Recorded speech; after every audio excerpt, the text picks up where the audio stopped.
올해 충북의 서울대 입학생 수가 전국에서 가장 적어 학력 저하 논란이 뜨겁습니다. 교육감이 직접 반박 기자회견까지 열었습니다.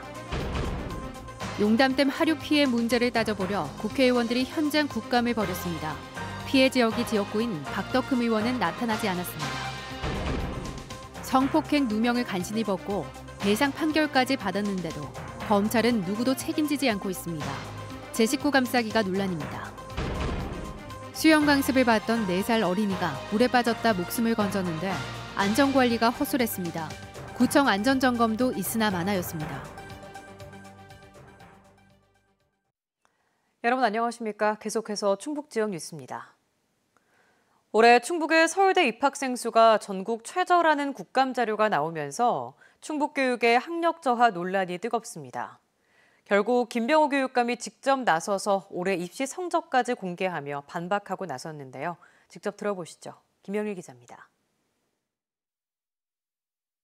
더불어민주당 이광재 의원이 공개한 보도자료입니다. 올해 충북의 서울대 입학생 수는 1000명당 3.1명, 전국에서 가장 적었습니다.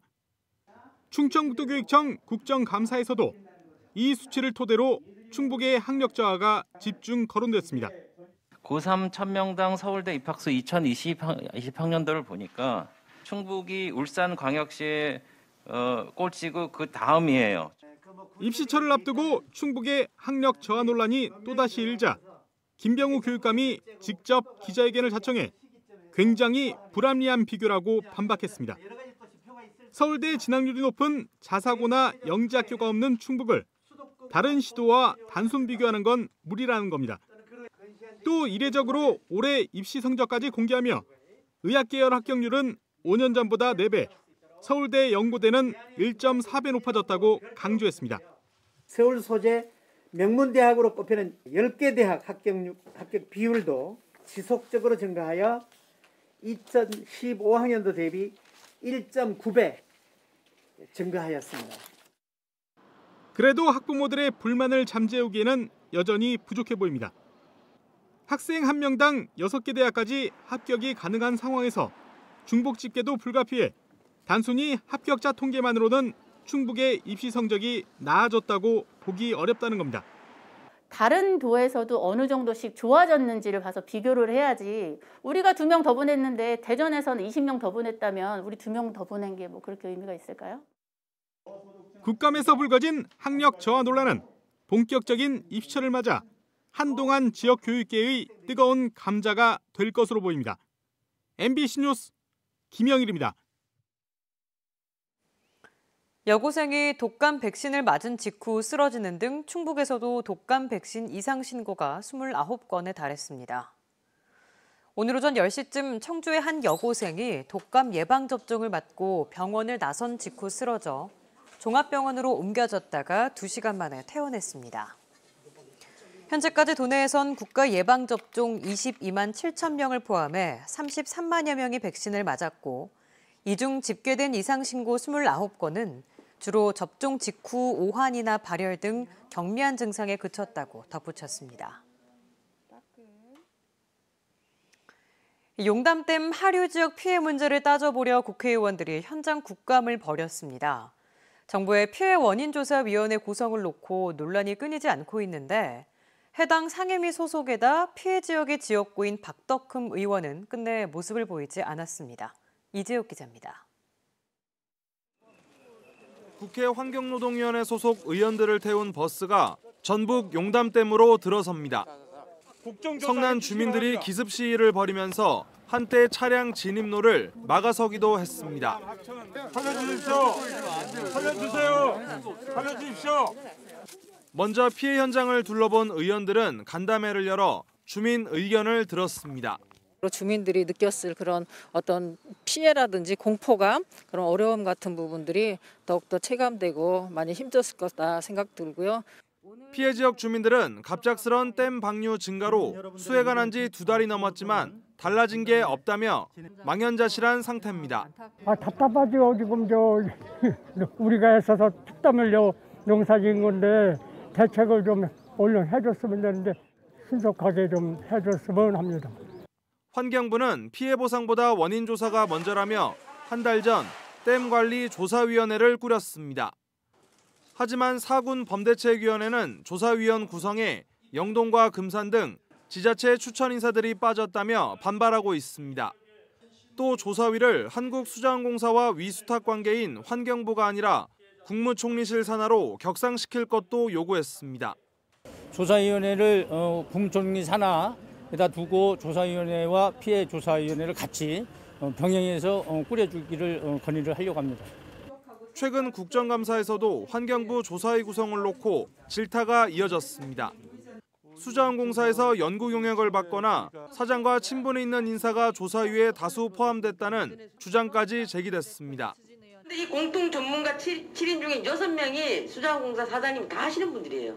그럼 그분들이 사실 재척사유가 다 되는 거예요. 그렇지 않습니까? 한편 최근 이해충돌 논란으로 국토위에서 환노위로 상임위를 옮긴 국민의힘 박덕흠 의원은 본인 지역구인 영동과 옥천이 피해 지역임에도 현장 국감에 끝내 모습을 드러내지 않았습니다. 박 의원 측은 환노위 활동도 이해충돌 논란에 휘말릴 수 있어 국정감사에 참석하지 않고 있다고 해명했습니다. MBC 뉴스 이재욱입니다. 충청북도 자치연수원 이전을 두고 도내 남부와 북부가 찬반으로 갈린 가운데 찬성 측인 북부권 단체가 조속 추진을 거듭 요구하고 나섰습니다. 제천 단양 인사가 주축인 충북 북부권 발전 포럼은 오늘 이시종 지사를 방문해 자치연수원 이전은 낙후된 북부권의 균형 발전을 앞당길 것이라며 조속한 추진을 건의했습니다. 한편 도의회는 현재 진행 중인 임시회에서 자치연수원 제천 이전을 위한 공유재산 관리 계획안을 승인할 계획입니다. 이시종 지사가 국감장에서 청주시 특례시 지정은 시군 불균형을 가속화할 것이라며 반대 입장을 밝힌 데 대해 청주시 공무원 노조가 성명을 내고 공개 반박했습니다. 청주시 공무원 노조는 광역시가 없는 충북권은 지난 2018년 예산 규모가 15조인데 반해 광역시가 있는 충남권과 전남권은 각각 30조가 넘어 광역별 불균형이 심각하다며 청주시의 특례시 지정은 충북권역 전체의 위상과 규모를 키워 시군이 동반 성장할 수 있는 기회가 될 것이라고 주장했습니다. 성폭행 누명을 벗고도 여전히 국가와 싸우고 있는 한 가족의 기막힌 사연 보도 이어가겠습니다. 이미 전해드렸던 대로 사건을 담당한 검사는 잘못을 인정하고 사과까지 했죠. 그런데도 검찰은 이 사건과 관련해 아무도 징계를 하지 않았습니다. 정재영 기자입니다. 성폭행 무죄가 확정된 뒤 최양남 씨 가족은 사건을 맡았던 검찰 수사관과 수사검사를 징계해달라고 세 차례나 진정을 냈습니다. 먼저 수사관에게는 정액과 남성 유전자가 나오지 않은 국과수 감정서를 피의자에게 보여주지 않고 오진으로 작성된 성폭력 진료 기록과 여성의 수면제 복용 사실을 근거로 기억이 없던 최 씨 아들을 추궁해 허위 자백을 받아낸 점 등을 따졌습니다. 검사에게는 무죄 입증에 유리한 증거인 감정서를 법정에 제출하지 않는 등 객관 의무를 위반한 책임을 물었습니다. 2번이나 청와대 신문고에다가 징계 요청을 했었어요. 근데 징계가 다 혐의 없음으로 돼버려가지고 무혐의로 돼버려가지고 이문정 검사님이 다시 오셔가지고 저희가 다시 3번째 징계를 여기다 요청을 한 거예요. 최소한의 징계는 할 줄 알았죠. 하지만 검찰의 생각은 전혀 달랐습니다. 수사관의 경우 유전자 감정물 채취 경위를 사실과 다르게 설명했더라도 결과를 사실대로 고지한 이상 징계 사유가 되지 않고 주된 쟁점은 유전자 감정물이 아니라 수면제를 복용해 저항할 수 없었다는 여성 진술의 신빙성 여부였다고 주장하며 인정하지 않았습니다. 유전자 감정서를 뺀 검사도 유무죄 판단과 무관한 자료로 봐 증거 분리 과정에서 뺀 것으로 은폐 의도가 없었고 감정서가 수사 기록에는 들어있었던 점, 검찰에 유리한 수면제 관련 감정서도 빠진 점 등을 이유로 징계할 수 없다고 판단했습니다. 자기가 잘못한 것에 대해서는 인정하는 것도 굉장히 큰 용기라고 생각하거든요. 잘못한 거 알고도 감싸주고 해서 면죄부를 준다면 그 사람들은 또 다른 사회하게 돼서 피고인에게 유리한 증거를 법정에 내지 않은 검사들에게 잇따라 객관 의무 위반 책임을 인정한 판례와는 전혀 다른 결론입니다. 당시 진정 사건을 처리한 박철환 전 충주지청장은 MBC와의 통화에서 감정서 미제출은 검사의 단순 실수였고 감정 결과도 혐의를 좌우할 결정적 증거가 아니어서 다르다고 해명했습니다. 대전고검과 대검까지 나서 검증하고도 결국 징계 없이 끝난 성폭행 누명 사건.